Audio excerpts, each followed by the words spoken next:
Hello friends, I'm Adnan Bana.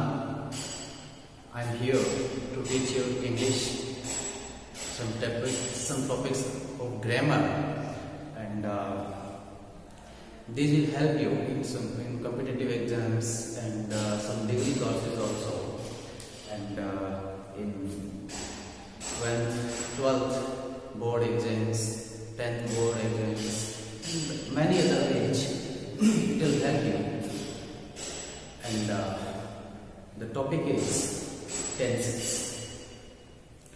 It is helpful. It is related to some other topics like active, passive, narrations, direct, indirect, subject, verb agreement, and some other uses of grammar, etc. तो दोस्तों, आज जो अपने topic पढ़ने जा रहे हैं वो टॉपिक है टेंसेस। अब में से बहुत सारे लोग ऐसे होंगे जो इस टॉपिक से अच्छी तरह वाकिफ भी होंगे या अच्छी तरह वो टॉपिक आप जानते भी होंगे, लेकिन मैं भी एक अपनी तरफ से प्रयास करता हूँ कि आपको एक कुछ हो सकता है नया हो, किसी के लिए कुछ भी नया नहीं हो, लेकिन देखते हैं वो टॉपिक कैसे।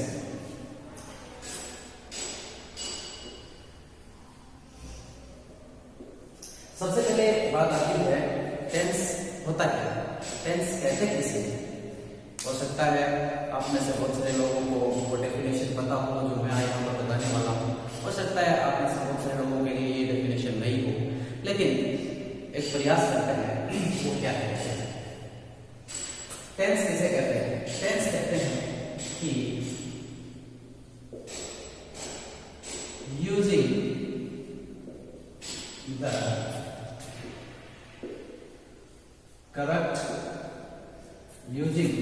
correct form of a verb, using the correct form of a verb is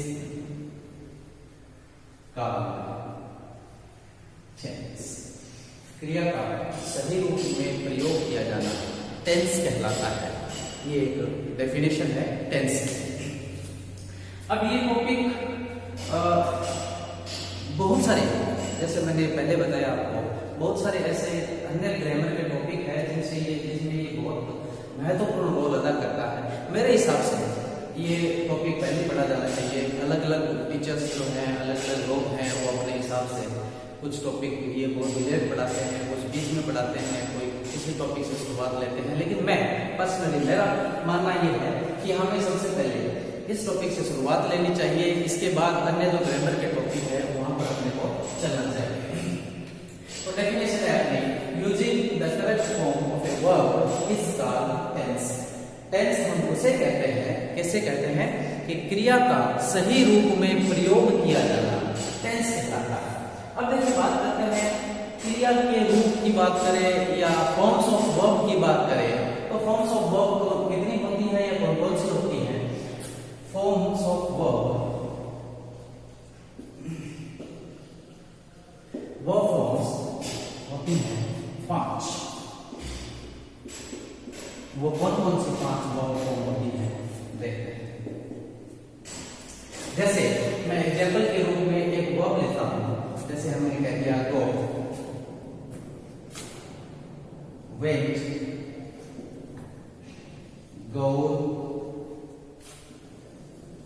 going और watch। ऐसे ही do, did, done, doing और did। ठीक ऐसे ही हम कुछ और वर्ब्स लेते हैं, जैसे have,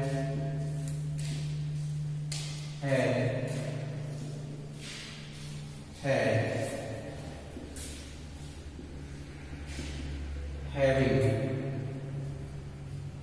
hatch, जैसे cut,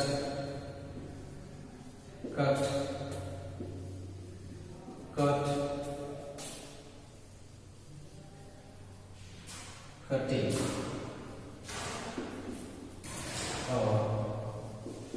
कट्स, ये वर्ब्स की फॉर्म्स। तो हमने देखा टेंस किसे कहते हैं। टेंस कहते हैं using the current form of a verb is called tense. बात करते हैं वर्ब फॉर्म की। फॉर्म्स ऑफ वर्ब किसे कहते हैं, कौन कितनी होती हैं, कौन कौन सी होती हैं। वर्ब फॉर्म्स होती हैं 5 टाइप की। जैसे पहली हो गई फर्स्ट फॉर्म हो गई go, second go, went, third go, fourth going and fifth goes. फिर do, did, done, doing and touch, have, had, having, has, cut, cut, cutting, cuts. इस टाइप से अपने लेते हैं वर्ब फॉर्म की बात। तो इस प्रकार से 5 फॉर्म्स होती हैं। अब इनका किसी टेंस में सही तरीके से या किसी सेंटेंस में सही तरीके से यूज किया जाना क्या होता है, टेंस होता है। जैसे हम देखते हैं कि एक ऐसा सेंटेंस होता है जिसमें किसी वर्ब का सही यूज नहीं किया गया है, सही वर्ब का यूज नहीं किया गया है, तो हम नहीं बता सकते कि ये कौन सा टेंस है। तो हमें क्या होता है, टेंस की पहचान करने के लिए उसकी वर्ब फॉर्म का सही होना जरूरी है। जैसे बात करते हैं टेंस में, एक एग्जांपल लेते हैं, उस एग्जांपल के जरिए हम देखते हैं कि कैसे। जैसे naked, he had went to market, he had went to market। अब देखेंगे had एक कोई हेल्पिंग वर्ब है, जैसे जैसे अपने आगे चलेंगे बताएंगे, और इसके साथ वर्ब की सेकंड फॉर्म आ गई went। मतलब ये हुआ कि अगर सिर्फ वर्ब की सेकंड फॉर्म यानी went होती तो हम ये बता सकते थे आसानी से कि ये पास्ट का सिंपल है, लेकिन इसके साथ had आ गया। इसका मतलब हम ये डिसाइड नहीं कर पा रहे हैं कि इस हेड वाली बात को सही माने या वेंट वाली बात को सही माने।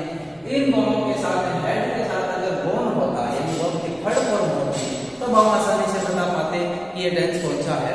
इसलिए किसी वर्ब का सही यूज किया जाना कि टेंस होता है। जैसे मैं ये कहूँ, किसी को सही लिखने का प्रयास कर रहा हूँ, ये रॉन्ग है। ही हैड gone to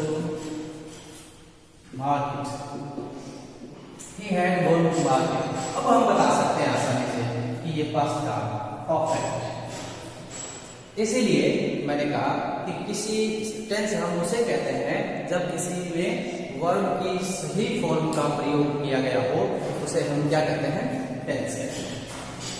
अब बात करते हैं टेंस। टेंस होते कितने टाइप के हैं, या टेंस कौन कौन से होते हैं, या उनको कैसे रखते हैं। देखिए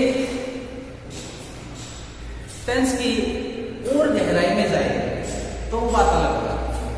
टेंस की और गहराई में जाने का मतलब टेंस शब्द की उत्पत्ति कहाँ से होती है, टेंस शब्द का शाब्दिक अर्थ कहाँ पर क्या रखा गया है, कौन कौन से लैंग्वेजेस है जिनमें टेंस होता है, कौन कौन से लैंग्वेजेस में टेंस नहीं होता है। इस बात को हम यहाँ डिस्कस नहीं करेंगे। क्यों? क्योंकि वो हमारे कंपटीशन के लिहाज से या और किसी लिहाज से अपने किसी काम का है नहीं। हाँ, अगर हमें बहुत ज्यादा डिटेल में किसी बात को पढ़ना हो तो हम जरूर करेंगे। बात करते हैं टेंसेस। टेंस को मेनली 3 टाइप के होते हैं।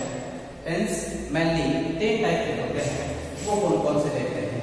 एक होता है प्रेजेंट, दूसरा पास्ट और third future. Present, past and future.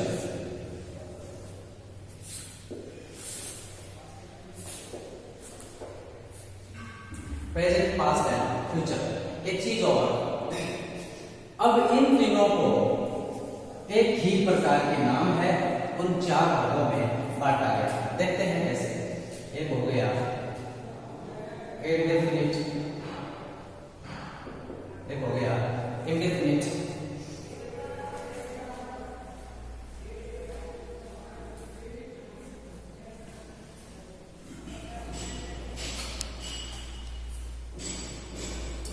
Indefinite. यही इंडेफिनिट प्रेजेंट के हैं, यही इंडेफिनिट पास्ट के लिए है और यही इंडेफिनिट फ्यूचर के लिए। इस इंडेफिनिट को हम सिंपल भी कहते हैं। सिंपल कहते हैं। अब देखिए भी इनको पहचाने कैसे पहचाने, कैसे पता लगाए कि ये कौन सा टेंस है, प्रेजेंट का इंडेफिनिट है या पास्ट का इंडेफिनिट है या फ्यूचर का इंडेफिनिट है। सेंटेंस हमारे लिए मुख्यतः दो ही लैंग्वेज में लिख सकते हैं, एक लैंग्वेज अपना हिंदी, दूसरा इंग्लिश। अगर कोई सेंटेंस हिंदी में लिखा हुआ है और उसके अंत में कुछ इस प्रकार से लिखा हुआ है, ता है, ती है, ते है, ता हूं, इस प्रकार से हिंदी सेंटेंस के लास्ट में लिखा हुआ है, इसका मतलब वो टेंस कौन सा होगा, प्रेजेंट का इंडेफिनिट या प्रेजेंट का सिंपल। और इंग्लिश में अगर कोई सेंटेंस आया हो, उस सेंटेंस में देखना होता है वर्ब जो है वो आपको अगर फर्स्ट फॉर्म में मिले, इसके साथ प्लूरल यानी बहुवचन, प्लूरल सब्जेक्ट के साथ अगर आपको वर्ब की फर्स्ट फॉर्म मिले और वर्ब की पांचवी फॉर्म मिले। पांचवी का मतलब कौन सा होता है, पांचवी का मतलब होता है फर्स्ट प्लस एस या ईएस, और वो भी किसके साथ, सिंगुलर के साथ, सिंगुलर सब्जेक्ट के साथ। अगर सिंगुलर सब्जेक्ट के साथ वर्ब की फिफ्थ फॉर्म मिले यानी पांचवी फॉर्म मिले, पांचवी फॉर्म किसको कहते हैं हम, फर्स्ट फॉर्म के साथ एस या ईएस। जैसे हमने वर्ब की फॉर्म्स लिखी थी, एक वर्ब थी डू और उसी की पांचवी फॉर्म देखते हैं क्या लिखा हुआ है, डज लिखा हुआ है। अच्छा, इसके साथ हेल्पिंग वर्ब भी हो सकती है, कौन सी, डू। क्या डू को हमने वर्ब वाले पार्ट में जहां पर वर्ब की फॉर्म लिखी है, फर्स्ट फॉर्म के सामने लिखा है, जी हां लिखा है, तो ये भी किसके साथ आएगा, ये आएगा प्लूरल के साथ, यानी फर्स्ट फॉर्म का मतलब प्लूरल। और डज डू के साथ यस लगा हुआ है, इसका मतलब फिफ्थ फॉर्म है, और फिफ्थ फॉर्म किसके साथ आएगा, सिंगुलर के साथ, फिफ्थ फॉर्म आएगा सिंगुलर के साथ। अगर इस प्रकार का मैटर हमें हिंदी और अंग्रेजी के सेंटेंसेस में देखने को मिल रहा है, तो वो टेंस कौन सा माना जाएगा, प्रेजेंट का इंडेफिनिट या प्रेजेंट का सिंपल। ठीक वैसे ही ता था, ती थी, ते थे, या फिर या, ये, यी, ई, इस प्रकार से लिखा हुआ है हिंदी सेंटेंस के अंदर में। जैसे कहते हैं ना, वह स्कूल गया, स्कूल जाता था, मैं स्कूल गई, स्कूल से आई, इस प्रकार से लिखा हुआ है, तो वो पास्ट का सिंपल यानी इंडेफिनिट माना जाएगा। और इंग्लिश के सेंटेंस की जहां तक बात है, तो वर्ब की कौन सी फॉर्म मिलेगी आपको, वर्ब की सेकंड फॉर्म मिलेगी सभी सब्जेक्ट के साथ। सभी सब्जेक्ट का होने का मतलब इन द सेंस ये हुआ कि वो चाहे प्लूरल है चाहे वो सिंगुलर है, दोनों के साथ ही आपको वर्ब की सेकंड फॉर्म मिलेगी। और हेल्पिंग वर्ब जो है, हेल्पिंग वर्ब भी आपको मिलेगी डिड। एक चीज फिर से देखना, वर्ब फॉर्म वाले पर उस जगह पर देखना आप, क्या हमने डू की सेकंड फॉर्म डिड लिखी थी, डू की सेकंड फॉर्म के सामने हमने डिड लिखा है, इसका मतलब ये हुआ कि मैन वर्ब वो भी सेकंड फॉर्म में, हेल्पिंग वर्ब वो भी सेकंड फॉर्म में। अगर दोनों सेकंड फॉर्म में आ गई है तो वो टेंस कौन सा माना जाएगा, पास्ट का सिंपल या इंडेफिनिट। ठीक वैसे ही यहां पर देखते हैं, ता होगा, ती होगी,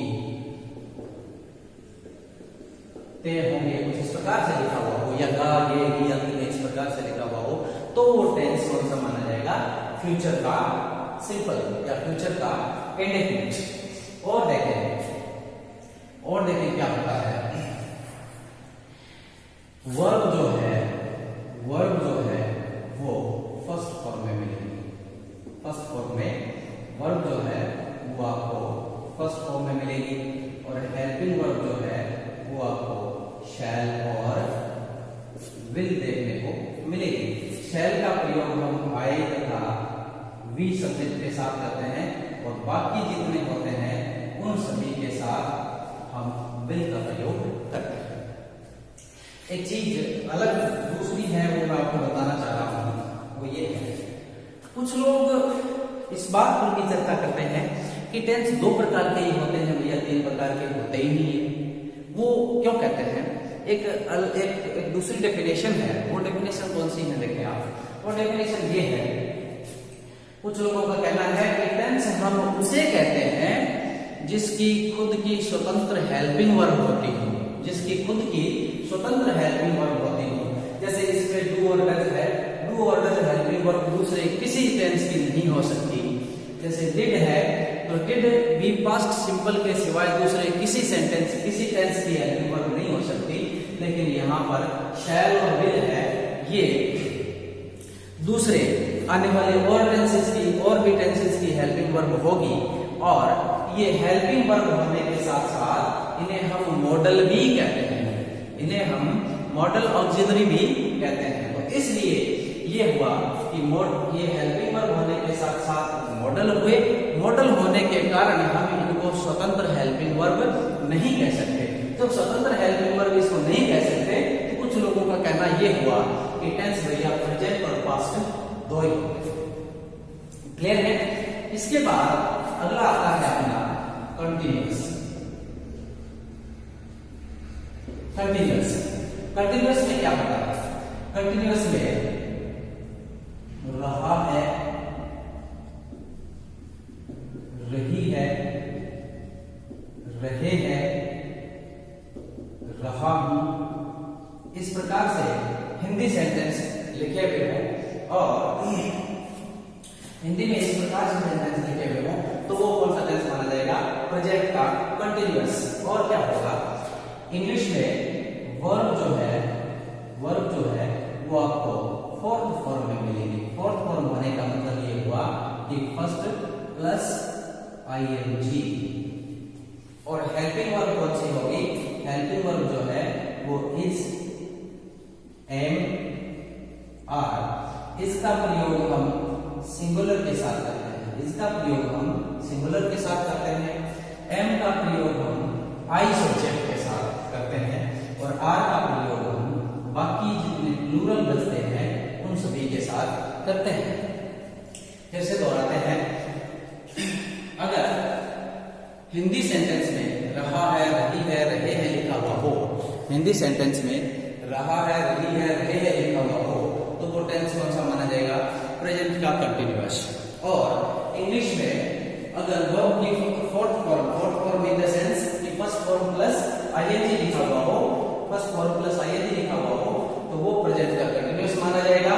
इसके साथ साथ हेल्पिंग वर्ब भी इज, एम, आर होना आवश्यक है, तब जाकर के ये कंटिन्यूअस बनेगा, वरना नहीं। आगे देखें, इधर होगा रहा था, रही थी, रहे थे, इस प्रकार से लिखा हुआ हो तो वो कौन सा टेंस माना जाएगा? पास्ट का कंटिन्यूअस, पास्ट का कंटिन्यूअस। और क्या होगा? मेन वर्ब जो है वो इंग्लिश सेंटेंस में फोर्थ फॉर्म में मिलेगी। मेन वर्ब इंग्लिश के फोर्थ फॉर्म में लिखी मिलेगी। और हेल्पिंग वर्ब जो है वो आपको वाज तथा वर लिखी हुई मिले, वाज तथा वर लिखी हुई मिले तो वो टेंस कौन सा माना जाएगा? पास्ट का कंटिन्यूअस। वाज का प्रयोग हम आई तथा सिंगुलर के साथ करते हैं, आई तथा सिंगुलर के साथ करते हैं। और प्लूरल के साथ हम किसका प्रयोग करते हैं?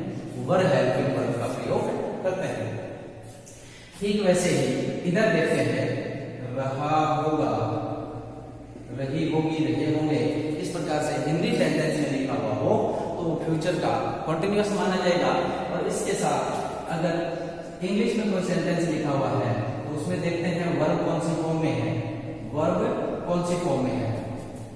यहाँ पर वर्ब होगी आपकी वही फोर्थ फॉर्म, वर्ब वही फोर्थ फॉर्म। और इसी फोर्थ फॉर्म के साथ हेल्पिंग वर्ब जो है वो आपको मिले कौन सी? शैल बी और विल बी, शैल बी और विल बी ये लिखी हुई मिले तो वो टेंस कौन सा माना जाएगा? फ्यूचर का continuous. Shall be, will be शर्तें वही लागू होगी, आई और बी के साथ शैल बी, बाकी सभी के साथ विल बी का प्रयोग किया हुआ मिलेगा। बात यहां ये करते हैं कि शैल बी सेम आ गया, बी क्यों आया है? बी इसलिए आया है क्योंकि शैल और विल हेल्पिंग वर्ब होने के साथ साथ मॉडल भी है, और मॉडल अपने साथ हमेशा वर्ब की फर्स्ट फॉर्म लेता है। मॉडल हमेशा अपने साथ वर्ब की फर्स्ट फॉर्म लेता है, इसके अलावा दूसरी फॉर्म को सीधे अपने साथ ले ही नहीं सकता।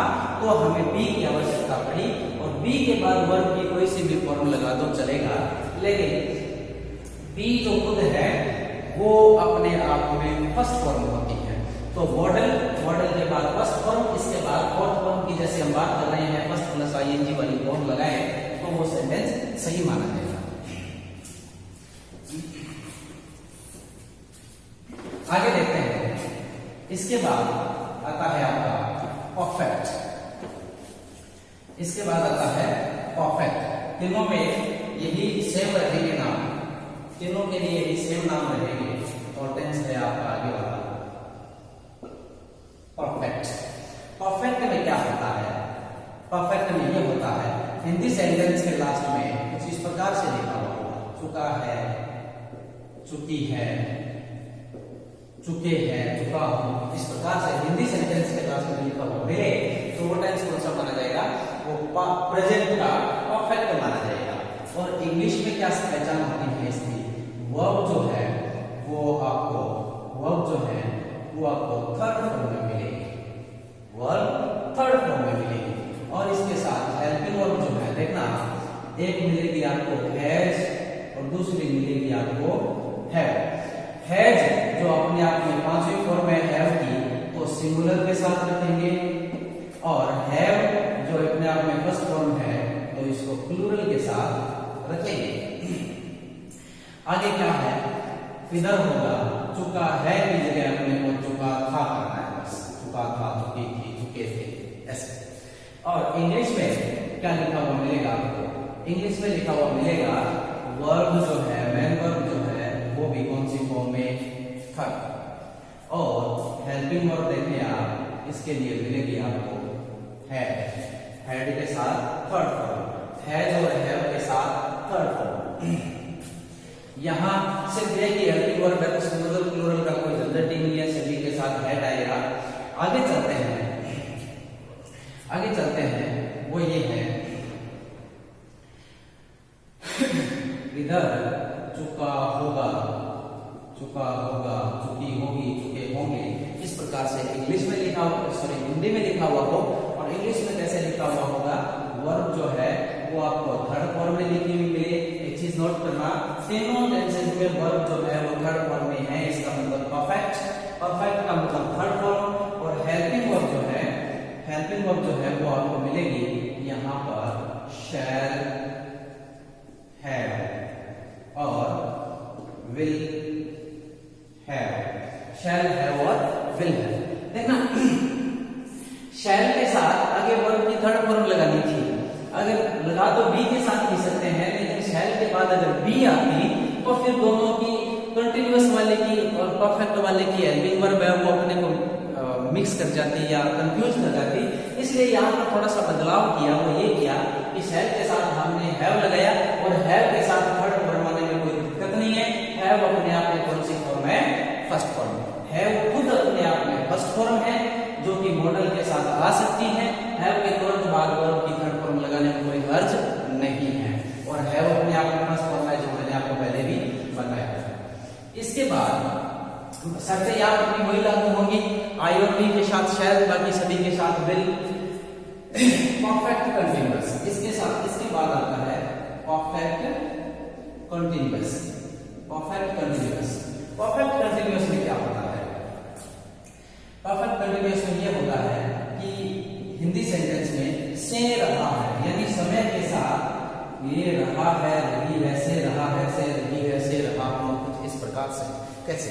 जैसे कहते हैं मैं पिछले 2 साल से पढ़ रहा हूँ, मैं पिछले 6 महीनों से खेल रहा हूँ, मैं 2 घंटों से नाच रहा हूँ, मैं 1 जुलाई से दिल्ली स्कूल जा रहा हूँ, कॉलेज जा रहा हूँ, कुछ इस प्रकार से लिखा हुआ मिले, वो परफेक्ट कंटीन्यूअस माना जाएगा, वो परफेक्ट कंटीन्यूअस माना जाएगा। देखिए इंग्लिश में क्या पहचान होती है?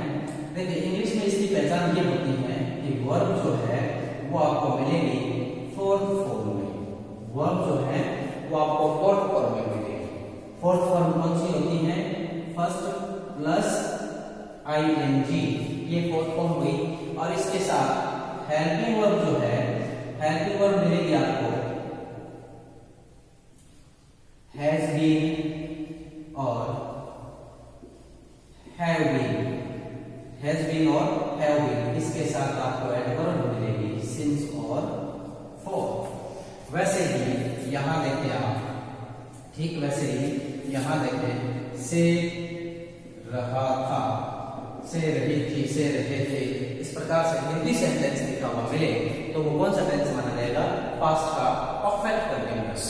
पास्ट के परफेक्ट कंटीन्यूअस में आगे देखें, इंग्लिश में कैसे पहचाने कि कोई सेंटेंस है वो इंग्लिश का कौन से टेंस का है? उसके लिए होता है वर्ब, फिर से फोर्थ फॉर्म में, फोर्थ फॉर्म आपको बताया है फर्स्ट प्लस आईएनजी। और हेल्पिंग वर्ब जो है, हेल्पिंग वर्ब जो है वो आपको मिलेगी हैड बीन और इसके साथ सिंस तथा फॉर का प्रयोग भी किया हुआ मिलेगा। ये पहचान देती है पास्ट के परफेक्ट कंटीन्यूअस की। और बात करते हैं फ्यूचर के परफेक्ट कंटीन्यूअस की। फ्यूचर के परफेक्ट कंटीन्यूअस में क्या होता है? से रहा होगा, से रही होगी, कुछ इस प्रकार से। अब से रहा होगा, से रही होगी, ऐसे इसको इसकी क्रिएशन क्या होती है? सेंटेंस कैसे इसको बोला जाए? थोड़ा सा अजीब लगता है। देखिए इसको कैसे बोला जाए मैं बताता हूँ। कि जैसे हम ये बोले कि आने वाली 20 जुलाई को या आने वाली 20 सितंबर को मैं 3 सालों से पढ़ रहा हूँगा। मतलब ये हुआ कि आने वाली 20 सितंबर को मुझे पढ़ते हुए 3 साल हो जाएंगे। इस प्रकार की सिचुएशन रहती है इन टेंसेस। आगे देखिए, वर्ब जो है वो आपको फिर से उसी फॉर्म में मिलेगी, फोर्थ फॉर्म में। और फोर्थ फॉर्म के साथ आगे देखिए कौन सी, किसे कहते हैं first form? Fourth form first plus ING. Helping verb क्या रहती है? हेल्पिंग वर्ब रहती है शैल, हैव जो कि परफेक्ट वाली थी, इसके साथ हमें बीन जोड़ना है, और विल, हैव और इसके साथ भी बीन जोड़ना, और इसके साथ जो एडवर्ब है वो रहेगा सिंस और फॉर। कॉमन चीज क्या रहेगी? कॉमन चीज ये रहेगी कि तीनों की जो टेंसेस है उनमें आप नोट करें, एक चीज कॉमन रहेगी फोर्थ फॉर्म। हेल्पिंग वर्ब इनकी अलग रही, परफेक्ट वाली हेल्पिंग वर्ब भाई इसके साथ ई एन को जोड़ा गया। और एक चीज और जो कॉमन थी वो रही थी इसकी एडवर्ब देखिए आप, सिंस फॉर और सिंस फॉर, ये तीनों टेंसेस में कॉमन रहेगी। अब इनको कैसे डिफरेंशिएट करें वो देखते हैं।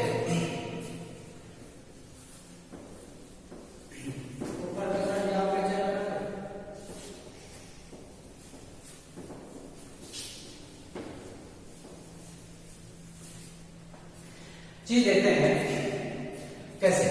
मैं लिखता हूं सिंस और फॉर, दोनों का ही मतलब होता है सेम। दोनों का ही मतलब होता है सेम। जब दोनों का मतलब सेम है, तो फिर कहां इनमें अंतर क्या है, इनमें डिफरेंस क्या है वो देखते हैं। सिंस और फॉर का डिफरेंस ये होता है, सिंस का प्रयोग करते हैं हम पॉइंट ऑफ टाइम पे, और फॉर का प्रयोग करते हैं हम पीरियड ऑफ टाइम। अब पॉइंट ऑफ टाइम और पीरियड ऑफ टाइम होता क्या है? पॉइंट ऑफ टाइम और पीरियड ऑफ टाइम के लिए एक प्रयास करते हैं, वो ये होता है कि हम टाइम क्या देखते हैं? एक घड़ी में टाइम कैसे, जैसे यहाँ 12, 6, 3, 9, 10, 11, 1, 2, 4, 5, 7, 8, क्या ऐसे ही होती है? अगर ऐसे किसी सेंटेंस में ऐसे कहा जाए, कैसे कहा जाए कि मैं 1 बजे से, आज 1 बजे से पढ़ रहा हूँ। 1 बजे कहने का मतलब क्या होता है, जो सुई 1 घंटे बताती है वो तो मिलेगी आपको 1 पर, और जो मिनट बताती है वो मिलेगी आपको इस पॉइंट पर। यानी जो घंटे बताने वाली सुई है वो तो इस पॉइंट पे जाएगी, मिनट बताने वाली सुई है वो इस पॉइंट पे जाएगी। इसका मतलब ये हुआ कि जब कोई फिक्स या पॉइंट का टाइम बताता हो उसके लिए हम सिंस का प्रयोग करेंगे। इसमें पीरियड का टाइम बताता हो, जैसे ये कहे कि मैं पिछले 3 घंटों से पढ़ रहा हूँ, पिछले दिन मैं 3 घंटों से पढ़ रहा हूँ। उस 3 घंटों के लिए हम ये नहीं कह सकते कि यहाँ से 3 घंटे हैं या यहाँ से 3 घंटे हैं या यहाँ से कहाँ से 3 घंटे हो रहे हैं। जब इनके बारे में हम श्योर नहीं हो तब हम उसे पीरियड ऑफ टाइम कहते हैं, पीरियड ऑफ टाइम कहते हैं। जैसे इसकी एडवर्ब्स रहती है 1 PM